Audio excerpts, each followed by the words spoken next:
So I'm going to share with you today about the reason behind why I wanted to start my cleaning company, why I wanted to be self-employed. All right, so I founded A Greener Clean 15 years ago.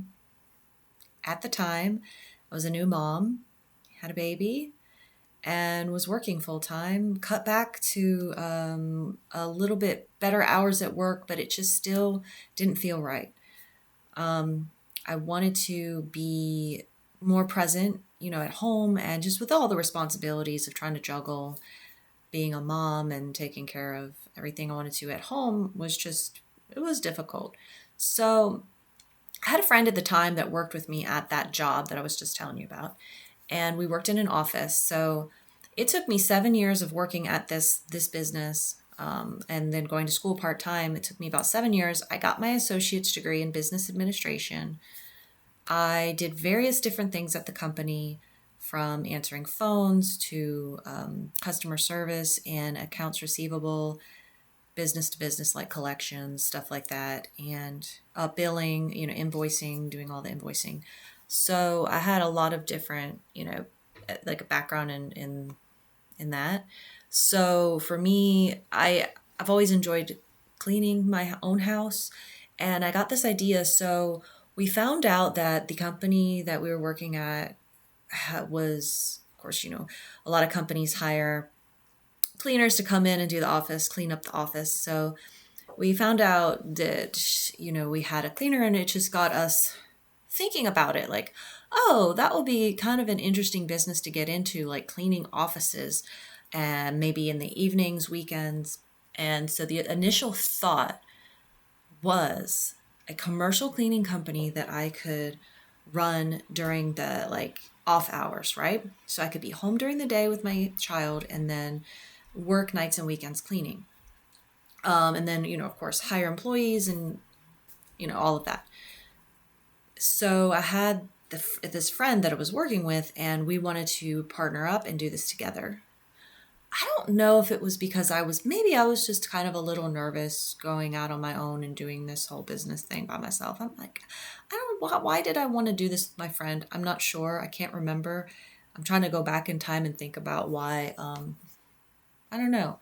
But it didn't work out as far as us being in partnership with each other.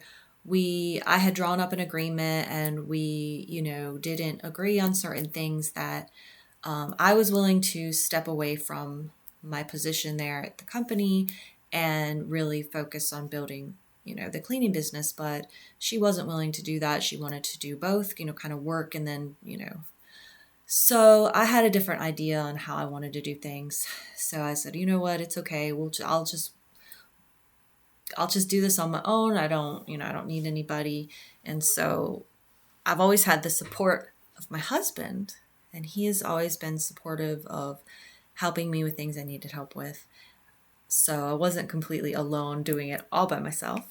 He even helped. I mean, he would help me from simple things, like he would even help me go, clean. Like we picked up this little medical office on the weekends, and we were cleaning on the medical office on the weekend. I had a little office once a month I did downtown Statesville. And then we just kind of built from there. I would pick up a few house cleaning jobs during the week.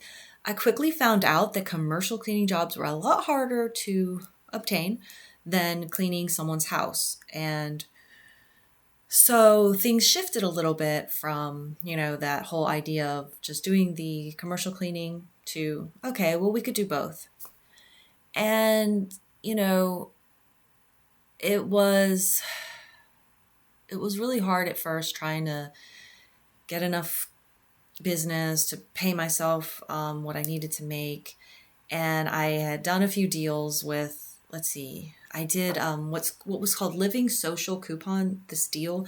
A lot of people have heard of Groupon. Well, Living Social was kind of the other competitor of Groupon, right? And you could buy these coupons basically for, say, for example, you could get like a discount on a service, or restaurants were doing it back. This was we founded our company in 2011. So, yeah, I was going to say, some of the apps like that we have nowadays weren't out back then, but so It was kind of popular. We sold about, I think, 75 deals, and it was a little bit of a boost. Like, I got the money from that, and trust me, I was not making, I'm trying to think, how much did I actually make? Maybe I was making minimum wage, like when I calculated the time I spent cleaning those deals and how much per hour was I making, maybe it was like $5 to $7 an hour. It was barely nothing to even cover my gas, supplies, everything, right? So, but not everybody redeemed the deals. The thing was is they would have to pay for it, get their coupon, and then call us and schedule an appointment. I think only half of the people well, maybe not half.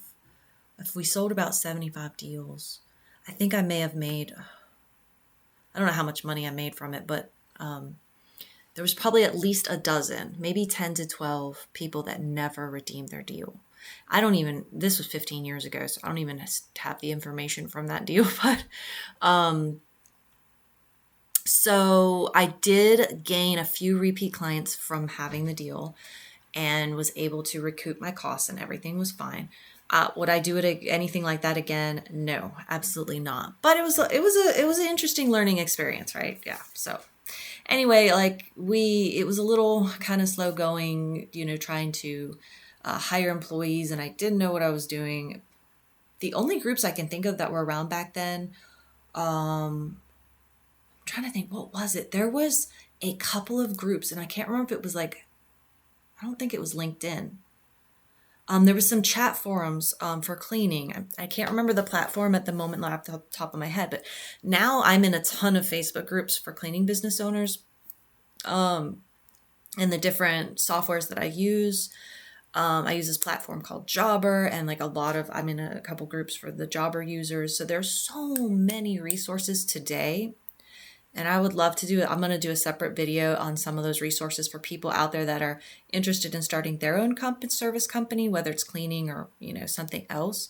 There are a lot of options out there to help you out with the, keeping track of your appointments to billing.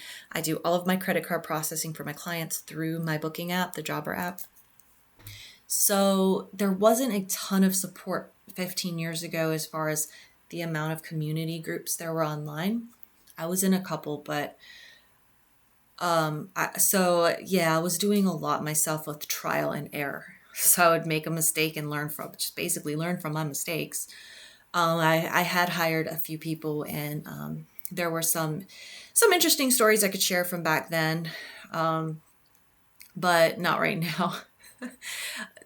Long story short, it just wasn't as successful as I would have liked at the time. So about a year into it, was it a year? No, maybe not even a year. I don't know if I made it a full year.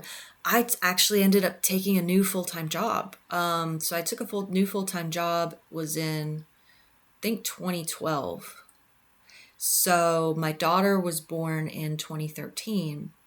I worked this new job for about a year.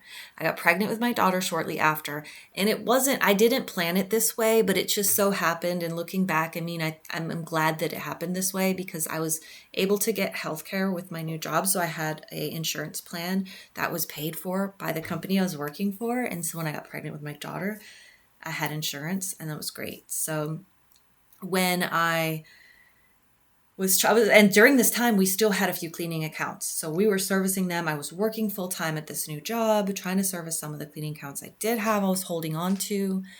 And I really didn't want to give up on the dream, right, of my cleaning company and building something and being, having my own schedule and all of that I wanted to do.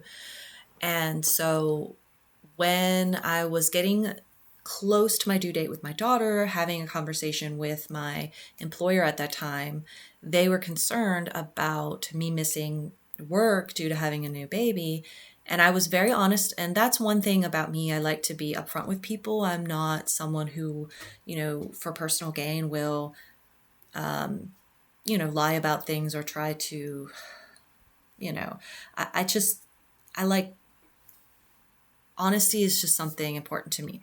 Right. So I was honest, and I said, you know what, I can't make that promise to you that I'm going to be not calling out for if my kids need to go to the doctor or my kids need me, they need me. And we decided mutually that I would not return back to that position and that I would, my husband and I decided, like I came up with a plan that we would focus on growing the cleaning business and just working that after my daughter was born. So my last day at that job was actually the Friday before. I had her on a Sunday. It was Father's Day Sunday. I had my last day of work was that previous Friday. So I pretty much worked up until I had her, like 2 days before she was born, I was working. And then, I had a little bit of a break after having her. I had a little bit of a break. And once I was feeling up to it, started picking up some cleaning jobs. And some of them, what I would do was get a baby carrier, strap her on my back, and I would be cleaning with the baby strapped to me. So we still serviced that medical office that we're cleaning on the weekends. Nobody was there. It was, this was back, like I said, this was back in 2013. And so my husband would come and help me, if we had the kids with us, and we'd go knock it out and, take care of it. There were some other house cleaning clients that I would ask permission if I could bring her, and they were fine with it. So I wasn't just showing up with my children or my child and, without permission. They would say, it's okay, you can bring your baby. And I was working with her on my back. It was not ideal, but I did what I had to do. Those days were tough back then. I was also breastfeeding her. She was not liking the bottle at that time. I was trying to, I did pump, and then my husband would try to give her a bottle, but she didn't really take to the bottle. Not like my son had a better transitioning over to drinking a bottle for the babysitter. So it was more difficult the second time around with having my second child and trying to work, pumping the milk, all that's because she wouldn't drink the bottle. So I had to kind of get creative with, I still need to work and make money, and, we need grocery money, we need this, and trying to help pay bills. And so it was tough. And so for all you moms out there, it's the best piece of advice I can give you is to build your support system. My husband was great at, keeping her whenever he needed to, and we were a team about it. But we also had family nearby, and my husband's parents would help watch the children sometimes. When my son was little and I was doing the cleaning, they would watch him a couple days a week consistently. And then I would have a babysitter that I could count on and rely on, couple different babysitters, a neighbor. So I do not recommend that anybody try to start a business and have little kids to take care of, being a parent, and not have a support system. You really need a support system. If you don't have family, that's okay. There are so many different ways to, whether it's making friends, a church that you may be involved in, just build that support system, or just pay for babysitters, whatever you need to do, and then have a backup sitter to your normal sitter.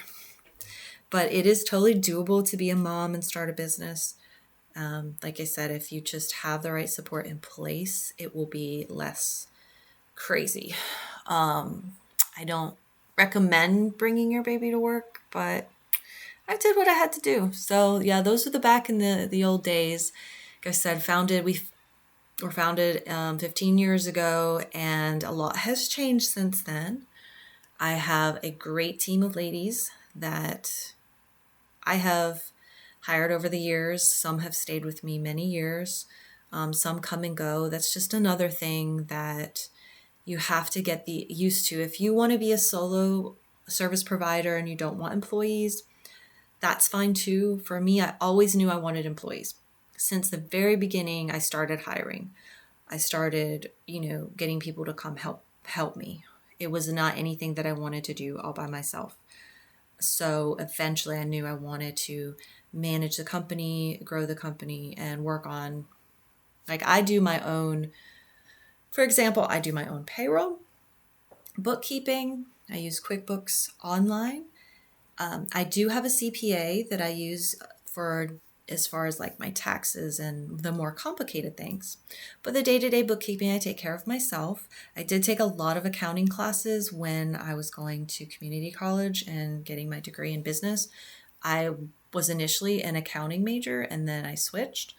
to just general business. So I had taken a lot of accounting classes. Not that you need that. Don't feel like you need to have an accounting background to be able to do this kind of stuff. I feel like anybody can learn it. And let's see. So yeah, I'm doing managing my own marketing. One thing that has really helped my business is network marketing and becoming a part of different networking in-person groups. I had tried in the beginning, like in the first few years that I was in business, I had tried, like I joined the Chamber of Commerce, and there were a couple in-person networking groups that I went to and attended. They were pretty small groups, like I want to say maybe less than 10 people total, and not a lot of women. So I never really stayed in those groups longer than a couple months. It was just hard for me to connect to the guys in the group. And, I'm a mom trying to like do this with being a wife, mom, everything. And it was just like the connection wasn't there. I am now a part of a networking group. There are other moms in the group. I've made so many different connections, and not just with the women, like with the men too, the service guys. I've gotten a lot of referrals from, I could list off a bunch of different industries that are, represented. So it's nice to get out there, step out of your comfort zone.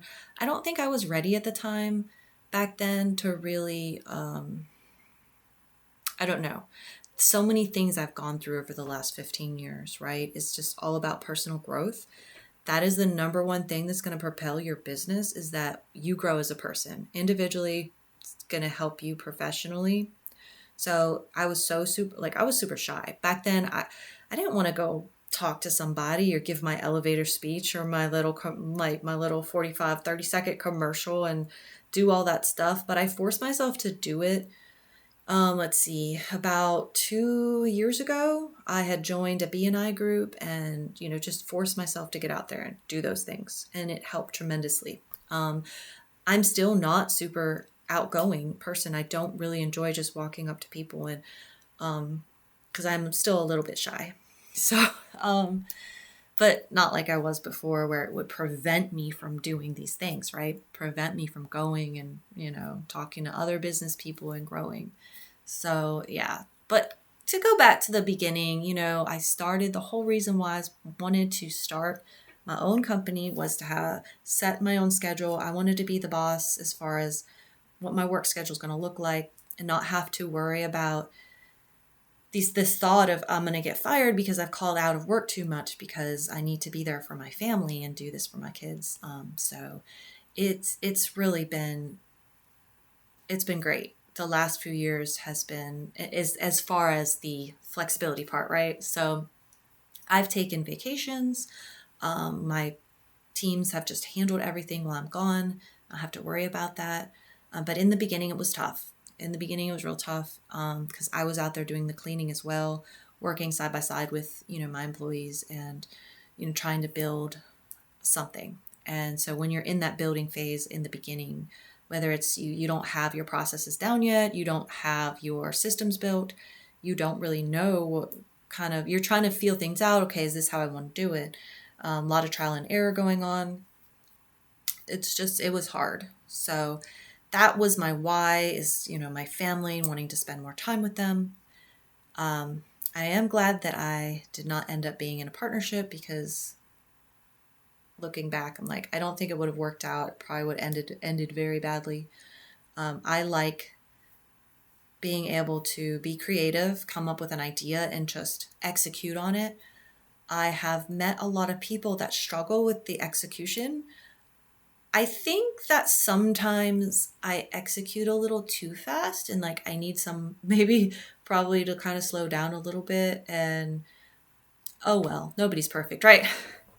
So also getting coaching has helped me a lot. But yeah, in the beginning, it was all about just having that time freedom. I think a lot of people, that's why they go into business for themselves. I did not pick this industry because I wanted to get rich quick. Like I wanted to make a lot of money. I knew that there were lots of other things I could do to make more money, right?